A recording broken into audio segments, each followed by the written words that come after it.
నమస్తే విజయ పెద్దన గారు. నమస్తే ఉషా. కానీ బట్ ఈ పదంతో మనకి చాలా పరిచయం ఉంది.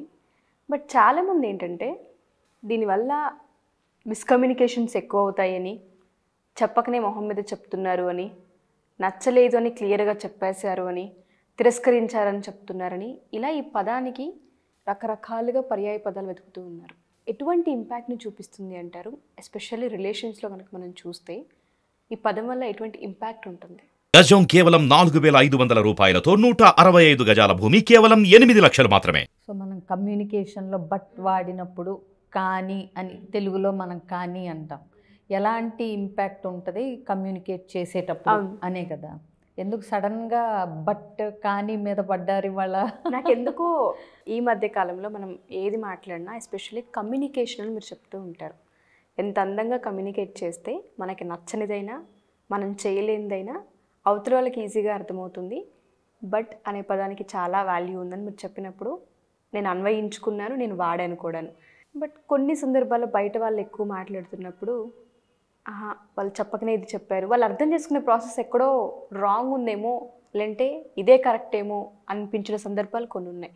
ఆ ప్రాసెస్లో నేను మిమ్మల్ని అడుగుతున్నాను. ఈ కానీ అనే పదం చాలా ట్రిక్కీది. బట్ అనే పదం అంటే నువ్వు ఏం చెప్పాలనుకుంటున్నావు అనే దానికి, అంటే మొదట పెట్టిన ఫ్రేజ్కి తర్వాత మాట్లాడే ఫ్రేజ్కి మధ్యలో బట్ అనేది వారధిలాగా పనిచేస్తుంది. అంటే ఫర్ ఎగ్జాంపుల్ ఇప్పుడు మనకి ఎట్లా అంటే ఆమెకి జ్వరం వచ్చింది కానీ హుషారుగా ఉంది అంటే జ్వరం వచ్చినా చక్కగా హుషారుగా లేచి తిరగగలుగుతుంది అనేది మనం అన్వయించుకోవచ్చు. ఇప్పుడు ఆవిడ ఫర్ ఎగ్జాంపుల్ నాకు జ్వరం వచ్చింది అని ఆఫీస్కి లీవ్ పెట్టింది అనుకుందాం, అవునా? ఇదే వాక్యం చెప్పినప్పుడు ఆఫీస్లో కనుక ఒక బాస్ చెప్పేటప్పుడు ఆవిడకి జ్వరం వచ్చింది కానీ హుషారుగా తిరుగుతుంది, లీవ్ పెట్టింది, ఖచ్చితంగా నెగిటివ్. అది నెగిటివ్లోకి, అంటే హుషారుగా జ్వరం వచ్చినా హుషారుగా ఉంది కాబట్టి ఆఫీస్కి వచ్చి పని చేసుకోవచ్చు అనే అర్థంలో గనక ఈ వాక్యం విన్నప్పుడు ఈవిడ తీసుకుందనుకోండి, ఆ కానీ అన్న పదం అక్కడ అంటే చూసేవాళ్ళ దృష్టి కోణాన్ని బట్టి కూడా కానీ అనే పదం వల్ల అర్థాలు మారిపోతూ ఉంటాయి. ఫర్ ఎగ్జాంపుల్ ఉషా, నీకు ఈ రెడ్ డ్రెస్ బాగుంది కానీ గ్రీన్ది అయితే ఇంకా బాగుండేది అన్నప్పుడు నువ్వెలా తీసుకుంటున్నావు అన్న దాన్ని బట్టి ఈ కానీ అనే పదం నేను సరిగ్గా వాడానా లేదా అన్నది డిపెండ్ అయిపోద్ది. ఇప్పుడు నువ్వు ఓకే అంటే రెడ్ కంటే గ్రీన్ బాగుంది అన్న పదాన్ని మేడం చాలా అందంగా చెప్పారు, ఈసారి అయితే నాకు రెడ్ షేడ్ కన్నా గ్రీన్ బాగా నప్పుతుందన్నమాట అనేది నువ్వు క్యాచ్ చేయగలిగితే అది పాజిటివ్ ఎఫెక్ట్ చూపించినట్టు. నేను వాడిన బట్ నా రెడ్ డ్రెస్ బాగాలేదన్నారు అదేంటి అని నెగిటివ్గా తీసుకుంటే అక్కడ బట్ అనే పదానికి న్యాయం చేకూరినట్టు అనుకోవాలి మనం. ఇక్కడ నా ఇంటెన్షన్ ఏంటి, నా డ్రెస్ బాగుందా మేడం అని అడిగినప్పుడు నీ మీద ఇంకా బెటర్గా ఉండేది ఎలా చెప్పాలి, బాగాలేదు ఉషా రెడ్ డ్రెస్, గ్రీన్ వేసుకోపోయావు, గ్రీన్ బాగుండేది అనే కంటే రెడ్ డ్రెస్ కూడా బాగుంది కానీ గ్రీన్ ఇంకా బెటర్గా ఉండేది అన్నప్పుడు నీకు నెగిటివ్ ఇంపాక్ట్ తక్కువ ఉంటుంది. బట్ కొన్నిసార్లు జనాలు అంటే దాన్ని ఎట్లా తీసుకుంటారు అంటే కానీ అన్నది వాడినప్పుడు మొదటి పదాన్ని మొదటి ఫ్రేజ్ని తిరస్కారం కింద తీసుకుంటారు. అర్థమైందా? అంటే నా రెడ్ డ్రెస్ బాగాలేదు, నాకు గ్రీనే బాగుండేది అనేది తీసుకుంటారు. అలా కన్నా కూడా దీన్ని అందంగా చెప్తున్నారు, ఓకే ఫైనల్గా నేను చెప్పాలనుకున్నది కూడా నీకు రెడ్ కంటే గ్రీనే బాగుంటుందని, బట్ నువ్వు తీసుకునేటప్పుడు దాన్ని తిరస్కారం కింద తీసుకోవాలా వద్దా అనేది నీ మైండ్ సెట్ని బట్టి యాటిట్యూడ్ని బట్టి ఉంటుంది. ఇప్పుడు చూడండి, ఇప్పుడు ఒక ఆఫీస్లో ఎంప్లాయీ ఉన్నారు, ఈ ప్రాజెక్ట్ విజయవంతంగా చేశారు కానీ ఇంకొంచెం స్పీడ్ పెంచండి అన్నది. సో ఇప్పుడు ప్రాజెక్ట్ విజయవంతంగా చేశారు అన్నది కాంప్లిమెంట్. చిన్న కరెక్షన్ ఏంటి, మీ పనిని ఇంకొంచెం త్వరగా పూర్తి చేసుంటే ఇంకా బాగుండేది అన్నదాన్ని ఆయన చెప్పాలనుకుంటున్నారు. అంటే పని బాగా చేసిన ఒక 10 రోజుల ముందు చేయాల్సిన పని 15 రోజులు అయింది అన్నది మరి కన్వే చేయకపోతే ఆయన ఇదే పనితీరు బాగుందనే ఉద్దేశంలో ఉండి ఇలాగే జాప్యం చేస్తే కంపెనీకి నష్టం వస్తుంది. అయితే ఒకటి ఇక్కడ స్టేట్మెంట్ ఇచ్చేటప్పుడే మీరు ప్రాజెక్ట్ చాలా బాగా చేశారు, కానీ ఇంకొంచెం త్వరగా చేసుంటే ఇంకా బాగుండేది అన్నప్పుడు మొదటిది తీసుకోవాలా, రెండోది తీసుకోవాలా, నెగిటివ్గా తీసుకోవాలా, పాజిటివ్గా తీసుకోవాలా అనేది విశ్లేషణ అనేది ఏ మనిషికి ఆ మనిషి చేసుకోవాలి. ఇంకొకటి ఇలాంటి సందర్భాల్లో ఉషా బట్, కానీ దీనికంటే అండ్, అలాగే అని పెడితే ఇంకా బెటర్గా ఉంటుంది. ఎందుకంటే కానీ అనేది ఒక స్టేట్మెంట్ని కాంట్రడిక్ట్ చేస్తుంది, అలాగే అనేది ఒక స్టేట్మెంట్ని కాంప్లిమెంట్ చేస్తుంది. అర్థమైందా? మీరు ప్రాజెక్ట్ విజయవంతంగా పూర్తి చేశారు, అలాగే కొంచెం త్వరగా చేస్తే ఇంకా బాగుంటుంది. ఇక్కడ నెగిటివిటీ లేదు, ఒక సజెషన్ యాడ్ అయింది అంతే. అంటే యాక్సెప్ట్ చేసాము, విజయవంతంగా చేశారనేది మనం కూడా యాక్సెప్ట్ చేసాము. ప్లస్ అలాగే అంటే ఇంకో దీనికి ఎడిషన్ ఉంది. ఎస్, ఆ మొదటి స్టేట్మెంట్ని తక్కువ చేయట్లేదు, తక్కువ చేస్తున్నారు అనే భావన విన్న వ్యక్తికి రాదు. సో అందుకని ఏంటంటే పదాలు మనం వాడేదాన్ని బట్టి ఉంటాయి, పదాలలో తప్పు లేదు, మనం అర్థం చేసుకునే దాన్ని బట్టి ఎక్కువ ఇంపాక్ట్. మనం ఎక్కడ వాడుతున్నాం, ఎలా నొక్కి వాడుతున్నాం. అంటే స్ట్రెస్ చేసినప్పుడు కూడా పదాన్ని దాని యొక్క ఇంపాక్ట్ పెరుగుతుంది. నువ్వు అస్సలు వంట బాగా చేయవు అన్నప్పుడు, అస్సలు అన్నప్పుడు ఏంటంటే ఖచ్చితంగా దాని మీదకి వెళ్తుంది, ఆ వర్డే ఎక్కువ ఇంపాక్ట్ చూపిస్తుంది. ఇవాళ అసలు అంత బావుగా లేదు కూర, మొన్నటిది బాగుంది అన్నప్పుడు అస్సలు అనేది ఎక్కడో వెళ్ళిపోతుంది. నువ్వు అస్సలు మొన్న కూర బాగా చేయలేదు అన్నప్పుడు మొన్నటి కూర చాలా దరిద్రంగా ఉంది అన్న ఇంపాక్ట్ పడుతుంది మనం స్ట్రెస్ చేసేదాన్ని బట్టి. సో భాష మీద పట్టు అందుకే ఉండాలి. అంటే ఎక్కడ ఎప్పుడు ఒత్తాలి, ఎక్కడ ఇది చెయ్యాలి అన్నప్పుడు కమ్యూనికేషన్లో చాలా ఇంపాక్ట్ ఉంటుంది. ఇవాళ నీ వంట బాగా కుదిరింది అన్నప్పుడు కొంతమంది ఇవాళ వరకే తీసుకుంటారు, కొంతమంది వెంటనే మీరు అబ్జర్వ్ చేయండి, అయితే రోజు నేను ఉండేది బాగుండట్లేదా అని వెంటనే అడుగుతారు. సో రోజు ఎలా ఉందని పక్కన పెడితే ఇవాళ తినే వ్యక్తికి దాని మీద దృష్టి వచ్చింది, ఇవాళ ఆయన ఆస్వాదిస్తూ తినుంటారు, ఆయనే ఆవిడైనా.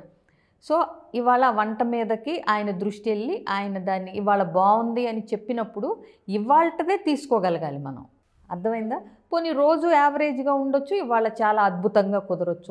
మనం కూడా మనుషులమే కదా, రోబోల్లాగా ఇంత లెక్క ఇలా అంటూ ఏం వేయలేం కదా ఉప్పులు కారాలు వేసినప్పుడు.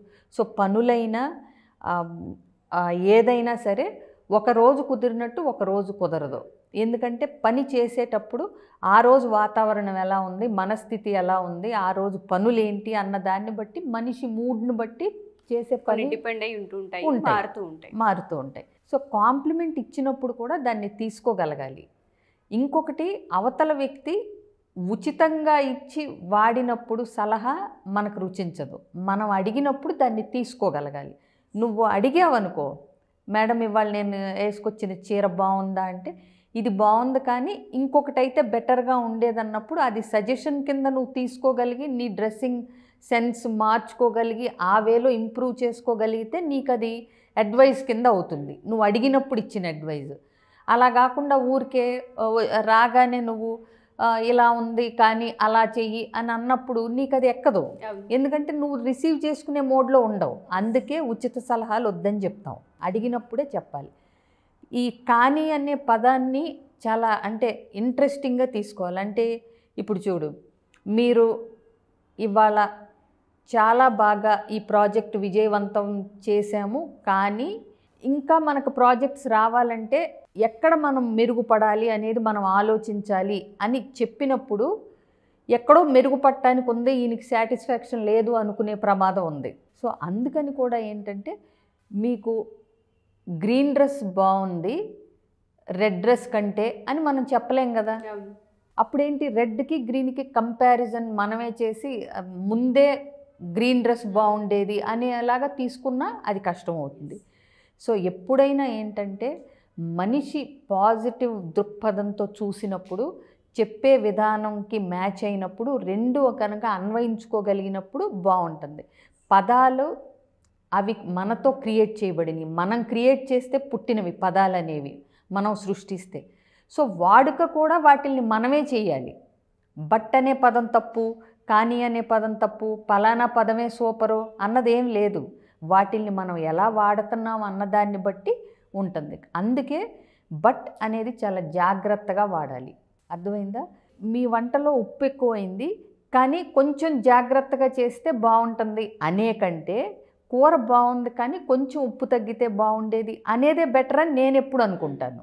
ఇంకొకటి, కొన్నిసార్లు కొంతమంది ఏమనుకుంటారు, ఫస్ట్ స్టేట్మెంట్ని తిరస్కరిస్తుంది. అంటే ఏంటి, మీ వంట బాగుంది కానీ ఉప్పు కొంచెం తక్కువ వేస్తే ఇంకా బాగుండేది అని అన్నప్పుడు మొదట కాంప్లిమెంట్ని స్వీకరించింది, అవునా?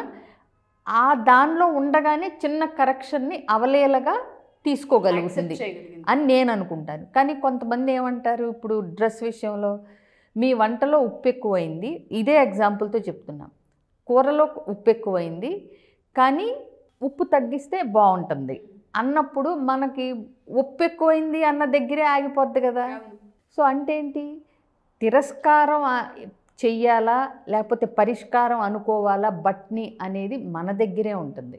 రెడ్ డ్రెస్ బాగుంది కానీ గ్రీన్ డ్రెస్ అయితే ఇంకా బాగుండేది అన్నప్పుడు మొదట కాంప్లిమెంట్ కంటే రెండో తిరస్కారమే ఎక్కువ అని వాదించే వాళ్ళు కొంతమంది ఉంటారు. అంటే ఫైనల్గా మీరు తిరస్కారమే తీసుకుంటుంది బ్రెయిన్ అని చెప్పి. కానీ నేనేమంటానంటే తిరస్కారం గ్రహించే లోపే మనకి ఏం ఎఫెక్ట్ ఉంటుంది అనేది డిసైడ్ అయిపోతుందని నేను అనుకుంటాను. అంటే రెడ్ డ్రెస్ బాగుంది, గ్రీన్ అయితే ఇంకా బాగుండేది అన్నప్పుడు రెడ్ డ్రెస్ కాంప్లిమెంట్ ఉండగానే కరెక్షన్ కూడా జరిగిపోయింది, అవునా? సో నేనైతే ఇదే ప్రిఫర్ చేస్తాను. ఏంటి, మీ రెడ్ డ్రెస్ బాగుంది కానీ గ్రీన్ అయితే ఇంకా బాగుండేది, ఇదొక పద్ధతి. అంటే గ్రీన్ డ్రెస్ బాగుంటుంది కానీ రెడ్ కంటే అని చెప్పే కంటే ఇది బెటరు. కన్ఫ్యూజన్ లేకుండా వినాలంటే, ఎక్కువ అసలు ఇబ్బంది లేకుండా ఉండాలంటే వీలైనంత మట్టుకు అలాగే పదం వాడితే ఇంకా బెటరు. రెడ్ డ్రెస్ బాగుంది అలాగే గ్రీన్ ఇంకా బాగుండేది, ఇంకా ఎక్కువ నప్పుతుంది అంటే ఏంటి, ఇక్కడ కంపారిజన్ లేదు రెడ్కి గ్రీన్కి. సో ఎప్పుడైనా అలాగే వాడినప్పుడు కంపారిజన్ ఉండదు ముందు పనికి వెనక పనికి. అంటే నీకు మార్కులు చాలా బాగా వచ్చాయి, అలాగే రైటింగ్ మీద కూడా కాన్సన్ట్రేట్ చేస్తే ఇంకా బాగుంటుంది అన్నప్పుడు అది యాడ్ అయింది. నీకు మార్కులు చాలా బాగా వచ్చాయి కానీ రైటింగ్ మీద కూడా దృష్టి పెట్టాలి అన్నప్పుడు కొద్దిగా ఒక పిసర్ నెగిటివిటీ, అంటే మార్కులు వచ్చిన ఎఫెక్ట్ అని కొద్దిగా నెగిటివిటీ, అంటే ఆ ఉత్సాహం మీద నీళ్లు జల్లిన ఎఫెక్ట్ వచ్చే అవకాశాలు ఉన్నాయి. కొంతమంది ఏమంటారు, మనం ఈ ప్రాజెక్ట్ విజయవంతంగా చేశాము కానీ స్పీడ్ పెంచితే బాగుండేది అన్నది కంటే కూడా మనం ఈ ప్రాజెక్ట్ బాగా చేశాము అలాగే స్పీడ్ పెంచితే ఇంకా బాగుంటుంది, డెఫినెట్గా అలాగేనే బాగుంటుంది, అవునా?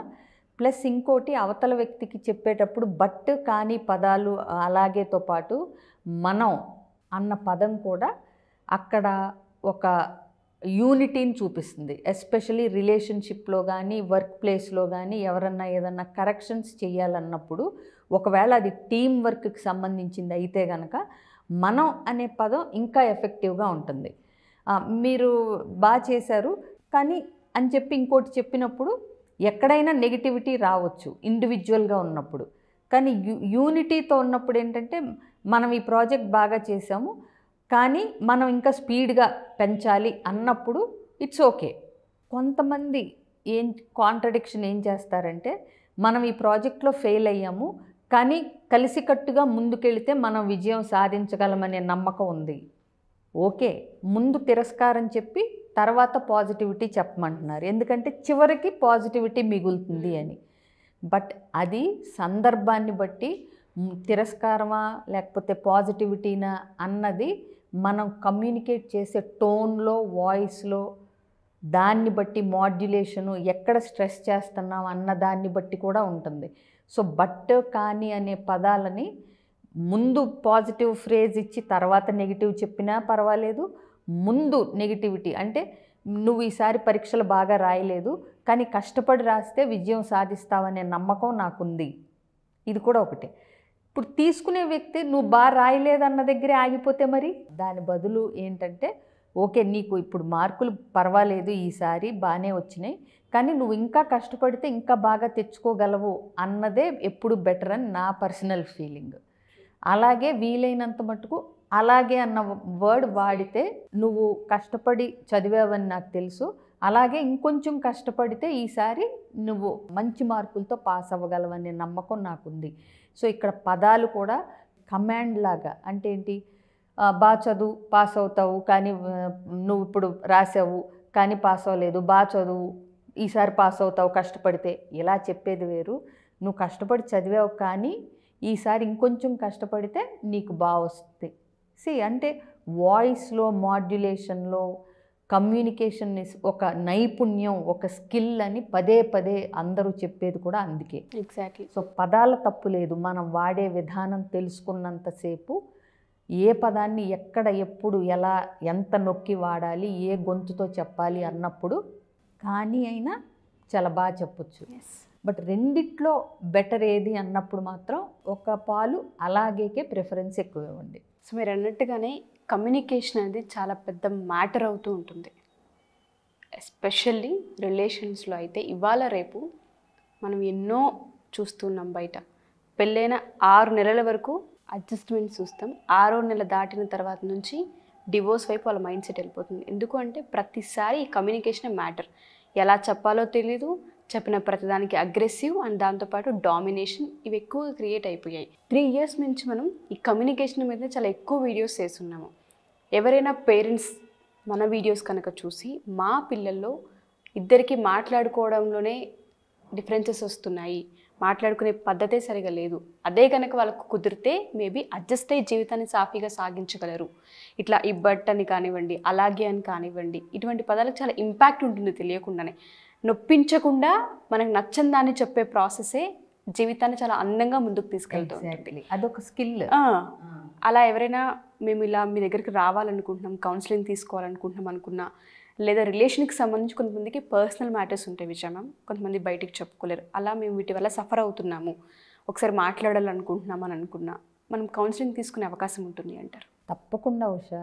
ఆన్లైన్ ఆఫ్లైన్ అలాగే కపుల్స్, ఇండివిజువల్, పేరెంట్స్కి, టీనేజర్స్కి, ఎలాంటి వాళ్ళకైనా ఎలాంటి సమస్య వచ్చినా జస్ట్ స్క్రీన్ మీద కనిపిస్తున్న నెంబర్కి కాంటాక్ట్ చేస్తే నా అపాయింట్మెంట్ డీటెయిల్స్ అన్నీ వాళ్ళు ఇస్తారు. Thank you ma'am, thank you so much.